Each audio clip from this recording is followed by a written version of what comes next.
Qeverisë madhështore, është përcaktuar që të mbulohen për 2 vitet e para primet e sigurimit të bizneseve bujqësore.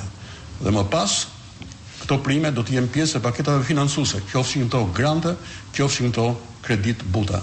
Dhe ajo që është më kryesore, ne do të katërfishojmë subvencionet për pemishtet, për hektar, por njëkohësisht edhe nëpërmjet pagesave direkte për të gjithë prodhimin, i cili vitet dhe dorëzohet në pikat e grumbullimit.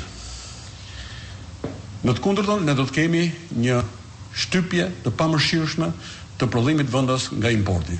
Dhe njëkohësisht kompromitim edhe të cilësisë dhe sigurisë të ushqimit tonë, se një pjesë e madhe e importeve vijnë nga burime të pasigurta.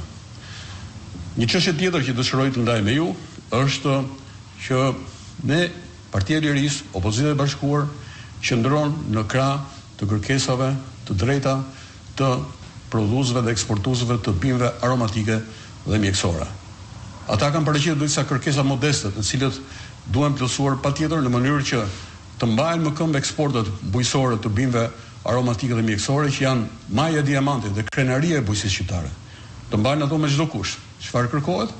Ata kërkojnë që të ruhet një kurs stabil i shkëmbimit të lekut shqiptar me valutat e huaja, sepse aktivitetin ekonomik e zhvillojnë me valutat huaja dhe fluktuacionet shpeshherë dhe spekulative në kurset e këmbimit dëmtojnë rënd ata, po jo vetëm ata, por ekonominë kombëtare dhe ekonominë e atyre qindra dhe mijëra fermerëve, të cilët mbahen me të ardhurat që krijohen nga ky aktivitet.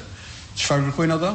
Që të mos taksohen pagat deri në 80.000 lekë të reja për të gjithë punonjësit e sektorit. Çfarë kërkojnë ata?